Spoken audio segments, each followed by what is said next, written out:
সুপ্রিয় দর্শক আসসালামু আলাইকুম। আজকে একটা ইউনিক রেসিপি নিয়ে চলে এসেছি। আশা করি আপনাদের সকলেরই ভালো লাগবে। গরুর কোয়াব কীভাবে রান্না করবেন সে রেসিপিটি আপনাদের মাঝে শেয়ার করব। কোয়াব রান্না করার জন্য এখানে যা যা মশলা লাগে সব মশলা আমি রেডি করে নিয়েছি।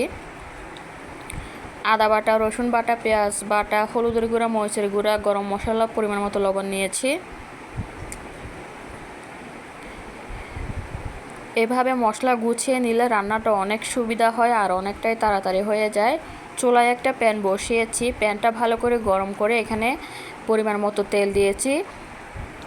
এবার দিয়ে দিয়েছি 1 কাপ পরিমাণ পেঁয়াজ কুচি। পেঁয়াজটা যখন হালকা একটু নরম হয়ে আসবে এর মধ্যে দিয়ে দিচ্ছি পেঁয়াজ বাটা 1 টেবিল চামচ, হাফ চা চামচ রসুন বাটা, হাফ চা চামচ আদা বাটা।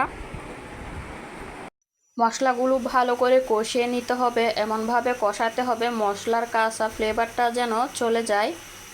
ভালো করে কষিয়ে নেবার জন্য এখানে হাফ কাপ পরিমাণ পানি দিয়েছি, যাতে শুকনো মশলাটা যাতে পুড়ে না যায়।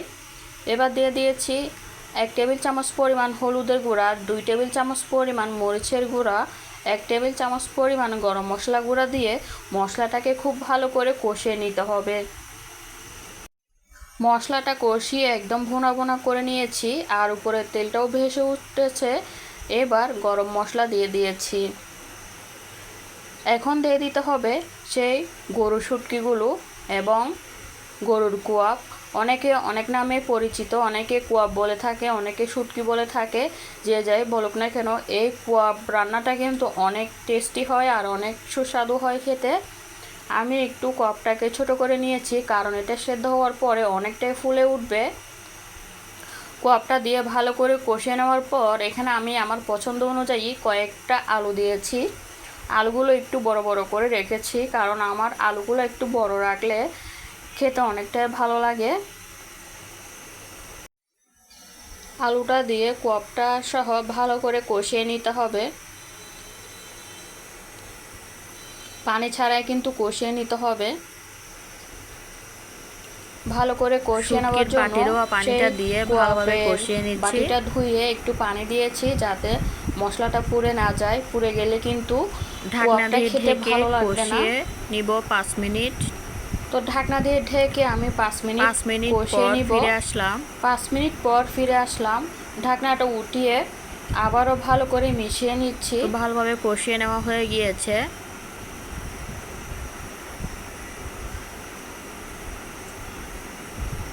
তো ভালো করে মিশিয়ে নেওয়া হয়ে গিয়েছে। এবার পরিমাণ মতো পানি দিয়ে দিচ্ছি। এই পানিতে কিন্তু আলু আর কোয়াবটা কিন্তু সেদ্ধ হবে। সেদ্ধ হওয়ার পরে ঝোলটা আরও একটু টেনে আসবে।